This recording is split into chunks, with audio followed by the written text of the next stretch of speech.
All right, ladies and gentlemen, welcome back. Another edition of the Monday Market Report for the week ending October 18th, 2020 is officially in the books. Yeah, this has been an absolutely insane week, and you're going to see why. I had mentioned on the last Monday Market Report that Great Collections had kind of minimized the amount of really amazing listings, and it's with good reason. They just dumped it all in this past week, and usually they'll do that when they know they have an overlapping show that's being hosted by another auction provider like Heritage Auctions, Great Collections, Legend, to name a few. So what they'll do is they'll take a week off from putting a ton of insane, ridiculous coins. But there's just something different about this week. And I would say that out of all of the post-1900 modern coins that I could talk about, I've probably only hit a small percentage of the full potential of what this video could be. Honestly, I have 20 coins. I filled up the stat sheet with all of the amazing modern coins for the week. But you know what? I probably could have put 60 or 70. That's how deep and wide it was this week. Now, is this a sign of things to come? Well, it certainly is a sign of actual current market right now. It's still just burgeoning with success, and there's investor money flying around. It is. We are coming into kind of like the holiday season, where I've said year in, year out, this is traditionally the time of year in which the collectors and the investors and the registry set people, they all come pouring back after taking the summer off, and they go absolutely crazy on the purchases and adding some new things to their collections or to their investment portfolio. I would say this week, we have come up with a brand new quote-unquote terminology for a few of the coins, and it's real simple, and I'm just going to put it out there and say it. If you could sell for X amount of money, take the money and run. There are 2 or 3 coins in here that I could not believe they sold for that kind of money. Yeah, I'm like, okay. Well, in that case, done deal. I'm leaving with all that cash. All right, so we're going to take a look at those coins as well. But let's go ahead and get started. All of the action is from Great Collections this week, and pretty crazy. Let's go ahead and start it off with a 1995 Lincoln Memorial cent, as you can see on the actual label. This is the coin, the big coin of the 90s that everybody was looking for. Is even in the news and in the newspaper. You guys remember that thing? You open it up and it's very thin paper. Clip out your Sunday coupons. But 1995, double die obverse. This is the FS 101, baby. This is the one that everybody was looking for, and they were selling as raw coins for $150 to $200 right out of the gate. Until people found out that these things were pretty common coming out of change. Folks were opening rolls, and they were finding 2, 3 of these bad boys in a roll, kind of like your West Point quarters today. They're just really plentiful out there. But this one right here is not so plentiful and it's great. It's a PCGS Mid-State 69 Red. And this one sold for $3,487.50. That's very desirable coin. I know there's quite a few out there in Mid-State 66, 67, and even 68. But to really hit this level, really, really difficult. And it shows just based off of the actual sold hammer price on this one. The next one that we have here, again, the varieties have really, really taken hold, especially the very notable ones, like this 1972 DDO. This is the FS 101. Other things you need to know about this coin, it's a PCGS Mid-State 67 full red. Very pretty coin. Just look at the obverse and you'll know what I mean, as far as the strength of this variety. It can't be understated just how important it is to the variety collector base. This is a chase piece right here. It's also CAC certified, and this one sold for $3,768.75. Truly magnificent looking example. All right, so probably the least stimulating coin out of the bunch. It's a 1956 PCGS Mid-State 67 Red. CAC certified. This is no doubt about it a coin that was purchased to be added to a Lincoln Cent registry, either on PCGS or NGC, and that's why it's on the list. This one right here is sold for $1,136.25. It's just a decent looking coin in my estimation. Mid-State 67 examples don't exactly grow on trees, especially coins of the 50s. But there's enough of them out there to fulfill demand, and that's the primary reason why we don't see $2,000, $3,000, $4,000 coins like this anymore. It's just there's just plenty of them out there for the demand of the registry set crowd. Okay, so this one is a beast from the East. Actually, more like West Coast, because it's a San Francisco minted 1943 Steely. All right, this one is a PCGS Mid-State 68 Plus, CAC certified. It is as gorgeous as it is expensive. And how expensive was it? Well, this one sold for $16,312.50. That might seem like a lot of money, and it is, especially for this coin. Now, keep in mind, the Lincoln Steel Cents of 1943 are forever one of the most popular, if not intriguing, coins in U.S. coin history, only because it's a one-off. It's a completely different composition than what we were used to during its time. But yeah, that price is really high, but it's not the highest. As a matter of fact, 3 of these San Francisco minted 1943s sold this year on Great Collections. One in January, and then the most recent one before this back in May. Okay, and the one that sold in May sold for $23,625. So we're talking about a huge drop off in price. Now, is that indicative of the fact that the coin maybe is overpriced for what it is? Well, it could be. But at the same token, it's not every day that you find someone that has 20,000+ extra dollars laying around that you want to just dump into a coin, especially one as popular as this. But let's keep in mind, these are plentiful in high mid-state grades. I talk about mid-state 68s being sold all the time, week in, week out, for like $2,000 to $3,000. And people seem to be comfortable with that price point of this coin, where at the highest grade level, there's all sorts of volatility. And that's why you saw a $7,000 price difference between the one that sold in May to the one that sold this past week. All right, but still, nonetheless, beautiful coin. It's just a lot of money invested and tied up into one singular modern piece.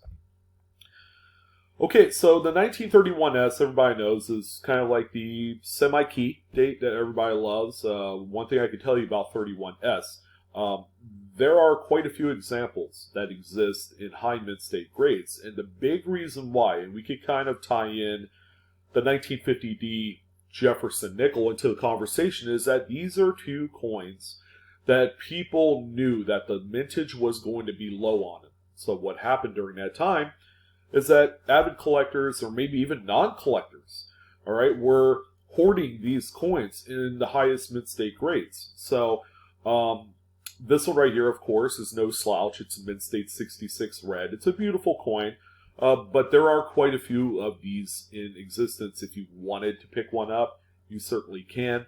This one right here, oh, by the way, is a Sunset Providence piece, number 125, part 125 rather. And this one sold for $1,863, and that's my dog in the background, so forgive me for that. But the next coin that we have here is actually a little bit tougher in higher grades. As you can see, this one is half a point grade lower. It's a mid-state 65 plus. Full red. It is also a CAC certified coin, and it's a Denver mint. Not many people were hoarding the Denver minted versions of the 1931 date, as they were the 31S. Okay, so there's quite a bit more of these in existence. This one also is a Sunset 125, and it's sold for $1,437.75. Pretty nice. And the final Lincoln of the bunch, yeah, there is quite a few Lincolns and Jefferson nickels this week, but this one right here is a 1918D. Of course, when you get into the teens, pretty difficult to find coins that are full red and unplayed with, or that have artificial toning, and clean examples exist quite frequently out there. But this one right here is a Mint State 65 Plus full red by PCGS. It's also CAC certified. Okay, that's an important distinction on a coin like this, where the values just shoot up after Mint State 64. This one right here sold for $4,725. Pretty nice piece if you need one for a registry set or as an investor piece for your portfolio. Okay, so we got Jefferson nickels, and the first inclusion of a Jefferson nickel on the list this week is one of those take the money and run examples. Okay, it's a 1970S Jefferson nickel. Still kind of a tough date to find with full steps, but this one right here is a 66 FS. I'm sure it looks better in hand, but there's a few things that worry me about the coin. Especially this little guy right here, whatever that is above the N in the steps. Usually with full steps designations, you want clear, unobstructed lines that go left to right. There's 6 total, okay? This one right here sold for $2,055.38. Again, if you have the coin and you sell it and you make $2,000 off of it, yeah, definitely take the money and run. Obviously, it's a registry set piece along with probably every other nickel on the list. Pretty crazy, but that's that one there. We have 67. This one is the proof replacement collector coin. During that time, it's a special mint set. SP67 Plus Deep Cameo. Good luck finding Deep Cameo coins in those special mint sets. They're quite difficult. I found a few. Have not sent them out to be graded, only because, it's just, why? So sometimes you just kind of hold yourself back from actually sending coins like this out. I mean, it's a beautiful coin with lots of frost, and the reverse looks quite a bit better than the obverse, I would say. This one right here sold for $1,744.88. Okay, so we got a 64, very difficult date, especially in a Denver. Now, this one's a Philly. It's a Mint State 67 full stepper. You do have the requisite normal kind of like planchet marks on here, which apparently PCGS, gives out brownie points for, stuff like that as long as the rest of the steps are hammered. I don't know why. But this is certainly another take the money and run, and with good reason. This one sold for $5,911.88. That seems to be like easy money for a coin that I feel like probably passed through grading a little bit too easy with the full step designation. But what do I know, right? I'm just a guy on YouTube talking about the modern coins that hit it big this week. This is one of those. If I scored almost $6,000, I'm gonna take the money and run and not look back. All right. Here's a 63, another tough date. This one here is a Mint State 66 Plus full stepper. Lump this into the conversation of the 64 in much the same way. Although this one didn't sell nearly as much, $1,181.25. Again, pictures tell a specific tale, but actually seeing the coin in hand might provide more insight, especially for these FS designation nickels.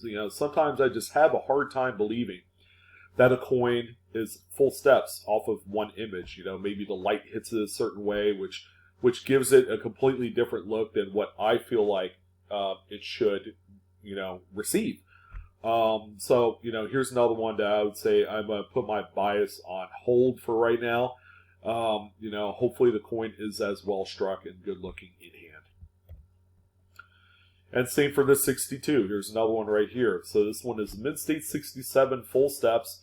What I don't like about this one, okay, I'm not going to talk about the steps. It just seems lifeless. Okay, this and another coin, which justifiably so, always looks lifeless. But this 62 just doesn't have the level of luster that you would expect for a Mint State 67. Okay, now we are talking about a period in U.S. coinage in which the quality wasn't up to snuff. And that's probably why a lot of maybe 1950s and 1960s nickels have a hard time finding that full steps designation, is because quality really went out the window during these 2 decades. However, this one right here is sold for $2,311.88. Here's that 55D, much like the previous coin. Just looks, these don't show luster that good. I've owned many Mint State 55 Phillies and Denvers, and they're both the same, man. It's just the luster doesn't really show up that well on these coins. This one right here is a Mint State 66 full step example. It's a gold shield graded piece as well through PCGS. It does have a little bit of toning, kind of like that steely gray on the obverse, so I wanted to point that out. And this one sold for $5,250.38. Take the money and run, because you never know if you're going to get the opportunity to do it again. That's for sure. All right, and the final nickel on the list is probably the most prettiest. I am a huge, huge supporter and fan of the Wartime silver nickels in this kind of condition. PCGS Mint State 67 plus full steps. I mean, it's a good looking coin. I'm not gonna lie. There's just something about the 35% manganese silver alloy in the coin that gives it that rich, kind of like very beautiful, lustery look. This one right here hits it home really well, and I would imagine that the new owner of this coin is going to feel the same way as well. Now, it's 67 plus. Okay, it does have a little bit of kind of like goldy, yellowish toning on the coin in certain areas, which is also notable. This one right here is sold for $6,669. Truly magnificent example, the best nickel out of the group this week. This one right there is right up there. I would say I still give the nod to the Wartime Silver previous. But this is a 1939 doubled Monticello reverse. Bar none. One of my favorite varieties. I don't have one quite this shape. I mean, let's be honest. If you found one in a roll that looked as good as this one, congratulations. You will have made a nice chunk of money. And how much are we talking about here? How about $9,480.38? Okay, it's a 67 full steps, which is right at top of the mark. I mean, you'd be hard pressed to find anything as fine as this nickel, but a very, very desirable coin, and it shows by the final bidding. Okay, so if we were going to kind of describe the one coin for this week that I would say is less deserving for the amount of money it sold for, it's probably this coin right here. 1961D Roosevelt dime, PCGS Gold Shield, Mint State 68, period. No full bands, no full torch. That's it, Mint State 68. There's toning on there, but I would say it's kind of like a splashy watercolor type toning. It's incomplete on the obverse, but it does show its originality. The strike is medium at best, because it didn't get full torch on there. But this is a coin. If I told you how much it sold for, you guys would never believe it. But here you go. This 61D brought home $7,593.75. Moment of silence for this coin, because it is just, man. Yeah, take the money and run is probably one of the most appropriate things you could ever say in a scenario like this. I can understand if it had a little bit more toning on the offers, if it was a full torch, full band coin. Yeah, $7,500. I mean, we are talking the 60s here, so that's not completely out of the question. But this one, I felt like, I don't know. Maybe there's something I'm missing. I know it's a top pop for just the grade, numerical grade in itself, but where does that justify the $7,500 price tag, when it doesn't even have full bands? It is beyond me. But anyways, there you go. This is that one big coin that I wanted to talk about this week that just went bonkers. Yeah, pretty crazy week. Here's another one right here. Now, this is a 1950. It's a Philadelphia. However, it's a Mid-State 68 full bands coin. Okay, so it's got really nice defining lines that separate the top and bottom bands, and there are no nicks, unobstructed. Yeah, my tongue is twisted and tied this morning. But it does have a little bit of obverse toning on there. That's pretty decent. It's a 68 full bands. This one sold for $3,211.88. Yeah, it's 11 years older than the 61 we talked about. This one has the strike to back it up. It's crazy to me. Just some of the prices on Roosevelt dimes. A series, might I add, that has kind of gone, fallen under the radar in terms of its popularity. People are waiting for that new design, which some had said, once that happens, I don't know if it's next year or the year after, that will actually boost the collectability of the earlier coins, when it comes to full band designation and things like that. This is just a crazy, crazy amount of money for a very common date of dime. And the same goes for this one. It's a 1948, okay? But I will say this. This has just an overall combination of all the things that you want to see on a very expensive Roosevelt dime, okay? You got the beautiful, stunning bullseye toning, okay, on the obverse especially. It's a Mid-State 68 full bands, PCGS gold shield graded.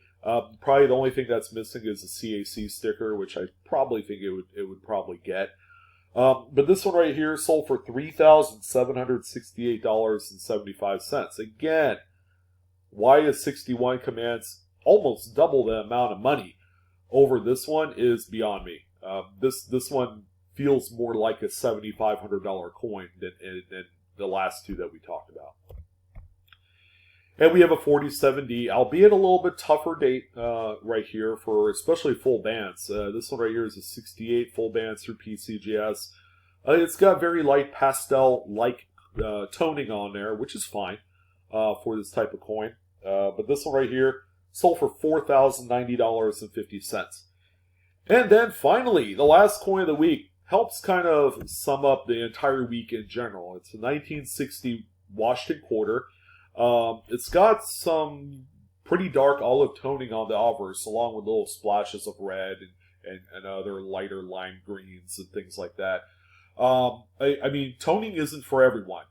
But this one right here, Mid-State 67, is a really nice high grade, always a tough grade to achieve in any early 60s silver composition coin. They're just really tough. This one right here sold for $3,264.75. Wow.